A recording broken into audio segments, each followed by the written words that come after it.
Halo Sobat Lakasi Menyablon. Sebelum saya memulai podcast kali ini, khusus untuk kali ini, saya menyarankan untuk menjauhkan audio ini dari anak-anak ataupun orang-orang yang belum dewasa. Orang-orang yang tidak dapat berpikir jernih. Pada podcast kali ini dituntut untuk kematangan berpikir, kedewasaan dalam bertindak, dan memahami setiap kata-kata yang saya sajikan. Dan satu hal lagi, lebih baik sobat-sobat sekalian menonton video ini dari awal sampai akhir agar tidak menimbulkan kesalahpahaman dalam setiap kata-kata yang saya ucapkan ke depan. Langsung saja. Halo Sobat Lakasi Menyablon. Apa yang pertama kali terfikirkan oleh sobat tentang satu kata, yaitu bisnis ketakutan? Tentunya kata ini bakal mengundang banyak interpretasi dan pemahaman, penafsiran. Mungkin ada yang berpikir kalau ini adalah bisnis yang cukup menguntungkan. Mungkin ada juga yang berpikir kalau ini bisnis yang gak lazim, gak bagus, sangat berbahaya. Kita coba bahas sedikit demi sedikit dulu ya. Kayaknya ini bakal menjadi pembahasan yang cukup menarik ke depan.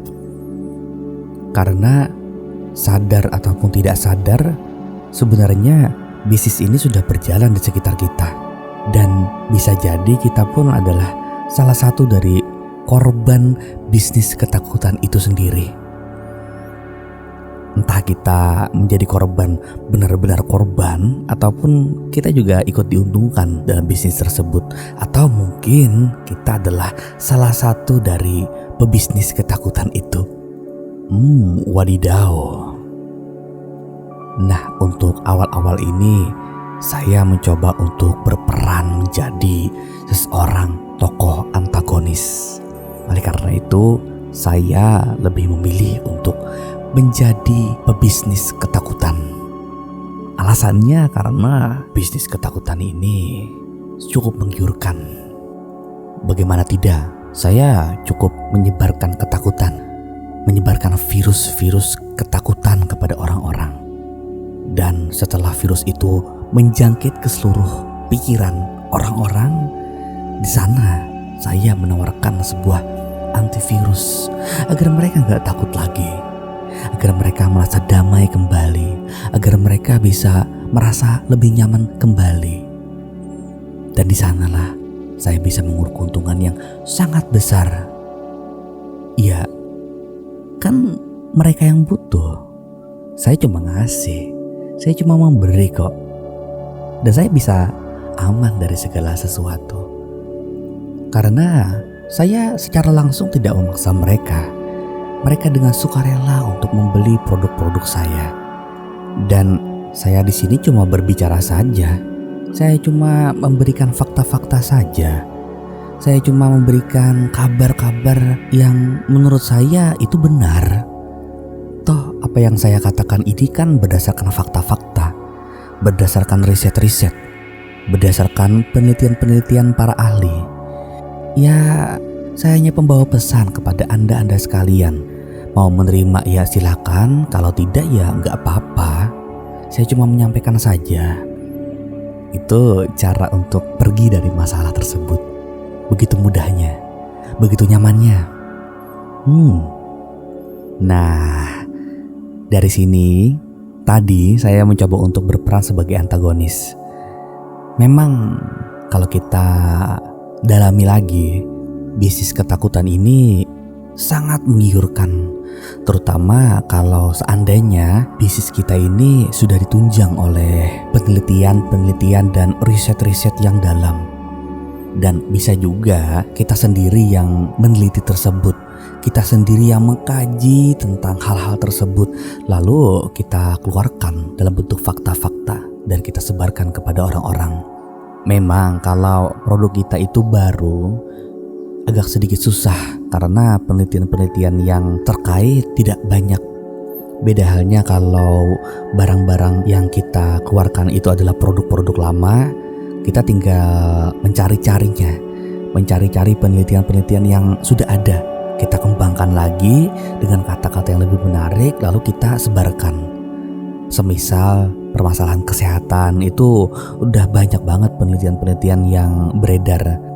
Udah banyak banget peneliti-peneliti dan riset-riset yang ada. Jadi kita tinggal mencari saja. Atau semisal yang lain adalah jasa asuransi. Kita udah tahu betapa mengerikannya sebuah kecelakaan. Kita udah tahu betapa pusingnya mencari uang saat terjadi sakit dadakan. Kita udah tahu semua itu. Dan saat ada asuransi, kita udah tak perlu lagi memikirkan biaya kesehatan, biaya rumah sakit, dan sebagainya. Semua itu udah ditanggung oleh asuransi. Pada akhirnya kita menjadi nyaman menjalani hidup tanpa perlu memikirkan hal-hal yang seperti tadi. Namun kalau usaha kita itu tergolong baru dan tak ada penelitian seperti barusan, agak lebih sulit. Atau mungkin lebih menarik lagi kalau kita sendiri yang mengkaji tersebut. Kita memulai riset, kita mengkaji setiap detail-detail dalam usaha kita kembangkan sendiri, kita kaji lebih dalam lagi. Nah, mungkin itu bakal menjadi tantangan tersendiri dan itu lebih menarik lagi. Ini adalah perjuangan pemasaran. Banyak langkah-langkah, banyak perjalanan, banyak lika-likunya. Namun kalau kita sudah menemukan virus tadi, kita sebarkan saja.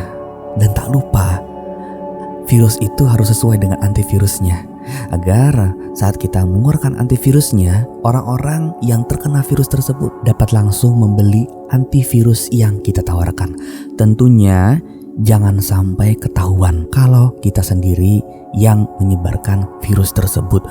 Bagaimanapun caranya kita harus menutupi dengan segala macam cara agar jangan sampai kita ketahuan kalau kita yang menyebarkan virus tersebut. Perhatikan kata-kata, perhatikan kondisi, perhatikan sikap, dan perhatikan semuanya lah.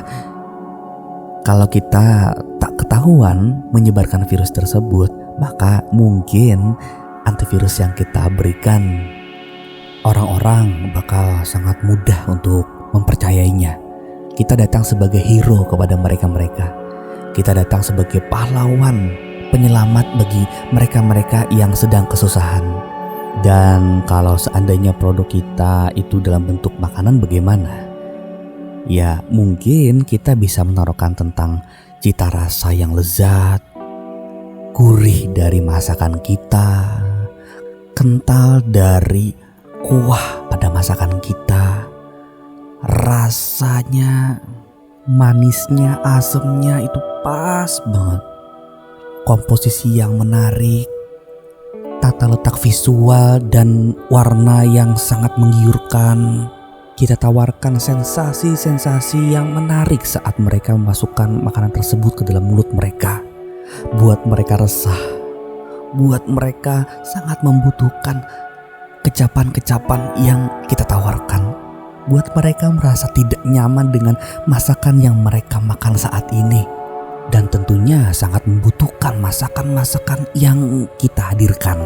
Kesegarannya, kesehatannya, kehigienisan dalam proses pemasakan tersebut, diproses dari produk-produk yang berkualitas, tepung, santan, bumbu-bumbu dapur, daging, ayam, dan sebagainya. Kita tunjukkan kepada mereka bahwa ini adalah bahan-bahan berkualitas terbaik. Kita semua memilihnya. Kita semua milih barang-barang yang terbaik yang bakal kita sajikan kepada orang-orang yang bakal mencicipi masakan-masakan yang kita hadirkan. Dan dari semua itu kita kemas lagi dalam bentuk video, audio yang sangat menarik. Kita sebarkan kepada orang-orang yang mungkin membutuhkan masakan yang kita hadirkan tersebut. Tentunya dengan harga yang sesuai dengan kantong mereka saat ini. Atau mungkin mereka rela untuk mengeluarkan uang yang mereka miliki hanya untuk mendapatkan kepuasan dari masakan yang kita hadirkan. Itu kalau kita berbicara tentang masakan. Terus kalau misalnya kita berbicara tentang produk kaos, mungkin begitu juga kurang lebihnya. Namun di sini ya tidak ada rasanya. Kita hanya berbicara tentang visual. Kita berbicara tentang bahan kaos yang berkualitas dari perusahaan tertentu yang sudah cukup terkenal, dengan kain yang paling nyaman dipakai untuk saat ini, dengan tinta yang paling berkualitas saat ini, dengan teknis yang sudah teruji dalam beberapa periode, dan orang-orang yang mengerjakan tersebut dengan profesi yang sesuai dengan bidang mereka. Dalam artian mereka udah profesional dalam bidang tersebut. Mereka mengerjakan produk ini dengan sangat teliti dan penuh dengan kehati-hatian. Semua hal tadi dikemas dalam bentuk video, audio yang sangat menarik dan cukup meyakinkan orang-orang tentang produk yang kita hadirkan. Kualitas kainnya bagaimana, teknik pembuatannya itu bagaimana, jahitannya itu bagaimana, proses pembuatan sablonannya itu bagaimana, panjang, cukup ribet, dan mereka nggak mungkin untuk membuatnya karena barang-barang ini harus dibuat oleh orang-orang yang sangat profesional. Tak lupa pula kita berikan sentuhan-sentuhan nilai seni, nilai-nilai yang mereka harus perjuangkan. Jadi di sini bukan cuma tentang kualitas dalam produk, namun nilai-nilai dalam barang tersebut. Nilai-nilai seninya, nilai-nilai historisnya, ataupun nilai-nilai yang lainnya. Semua itu berpadu menjadi sebuah produk. Itu mungkin akan membuat orang-orang sangat tergiur dengan barang-barang yang kita hadirkan saat ini. Kita ciptakan mereka benar-benar haus tentang produk-produk kita. Kita sebarkan virus-virus ketakutan di dalam pikiran mereka. Kita sebarkan hal-hal yang membuat mereka itu benar-benar sangat membutuhkan produk kita saat ini. Padahal faktanya kaos kita ini adalah kaos biasa saja, ya seperti umumnya. Namun ya dibalut dengan hal-hal tadi, itu saja. Tapi karena balutan ini sangat menarik, sehingga mereka sangat tertarik untuk membeli produk-produk yang kita hadirkan. Dan bahkan mungkin juga kita menciptakan sebuah gengsi baru, strata baru di dalam masyarakat. Sehingga orang-orang yang menggunakan dan memakai produk kita ini adalah orang-orang yang terpilih, orang-orang yang berkualitas, orang-orang yang memiliki strata yang cukup tinggi di dalam masyarakat. Salah satu caranya adalah kita menyewa model, kita menyewa artis, kita menyewa orang-orang yang terhormat, terpelajar, terdidik, atau orang-orang yang cukup penting di dalam masyarakat, atau orang-orang yang cukup berpengaruh lah di dalam strata masyarakat tersebut. Dan saat mereka menggunakan produk kita, otomatis orang-orang yang ada di bawahnya akan melihat ternyata produk yang kita hasilkan ini adalah produk yang benar-benar berkualitas, benar-benar terbaik di stratanya, bahkan di strata yang lebih tinggi lagi.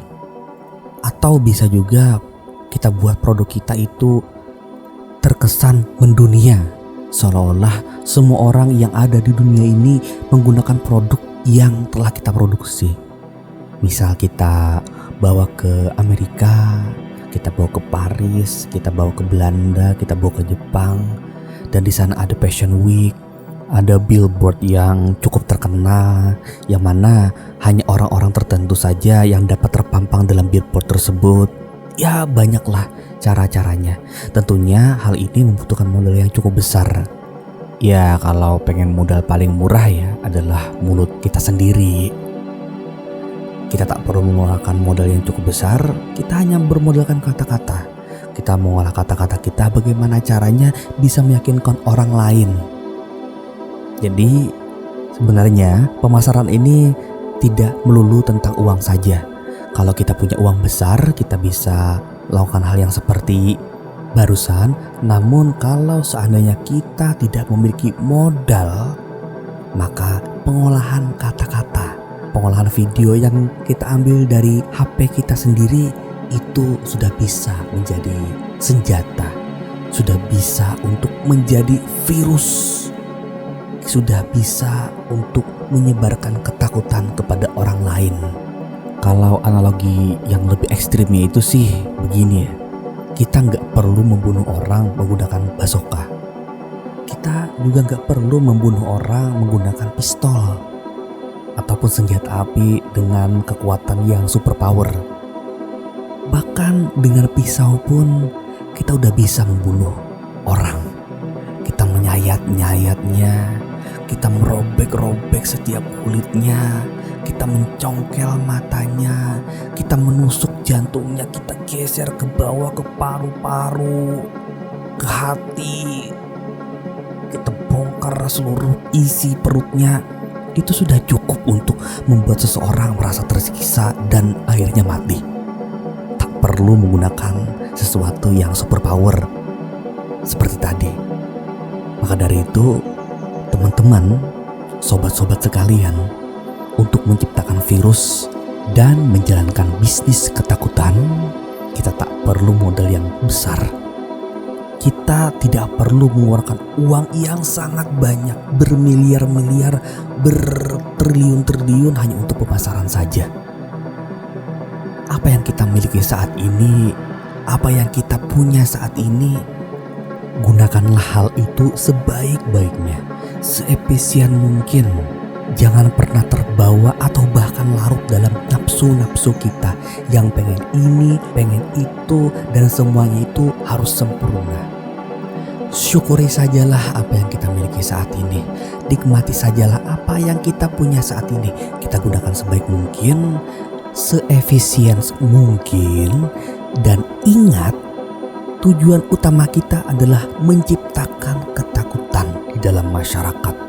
Saat mereka takut dan mereka akhirnya membeli produk-produk yang kita hadirkan, udah selesai. Sampai di situ saja permainan kita. Dan untuk bisnis jangka panjang, agar penjualan antivirus kita ini dapat bertahan lama, maka perlu adanya teknis tarik ulur, naik turun, perlahan tapi pasti. Kita naikkan lagi, kita turunkan lagi, kita mainkan emosi mereka sedikit demi sedikit agar mereka menjadi kecanduan dengan antivirus yang kita hadirkan. Sehingga saat mereka sudah terbiasa dengan produk-produk yang kita tawarkan, mereka akan memasukkan itu di dalam list kehidupan mereka. Dan siap-siap saja, antivirus kita ini akan menyebar ke seluruh penjuru dunia seiring dengan virus tersebut. Semakin virus tersebut menyebar, dan di situ pula antivirusnya menyertai. Mereka berjalan bersamaan, mereka berjalan berdampingan.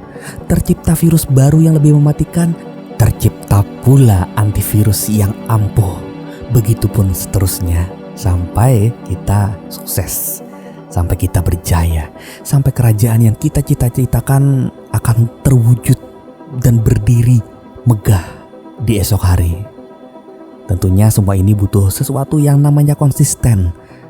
Seperti yang biasa saya bahas di dalam podcast-podcast sebelumnya, yaitu adalah setia pada langkah ini, setia pada perjalanan yang udah kita mulai di awal. Nah, sebagai penutup, saya sebagai tokoh antagonis pada podcast kali ini, saya mengucapkan selamat berbisnis ketakutan kepada teman-teman, kepada sobat-sobat sekalian yang saya cintai. Selamat berbisnis, semoga sukses, dan jangan lupa untuk konsisten. Dan satu hal lagi yang tak pernah saya lupakan untuk menyampaikan pesan penting dari setiap podcast saya, yaitu adalah lakasi menyablon, jangan kena-kena masuk. Oh iya, terlupakan satu hal. Like jika teman-teman suka ini, share kepada orang-orang yang mungkin membutuhkan bisnis-bisnis ketakutan ini, Dan jangan lupa di subscribe biar saya lebih semangat lagi untuk membuat podcast-podcast selanjutnya. Bye-bye.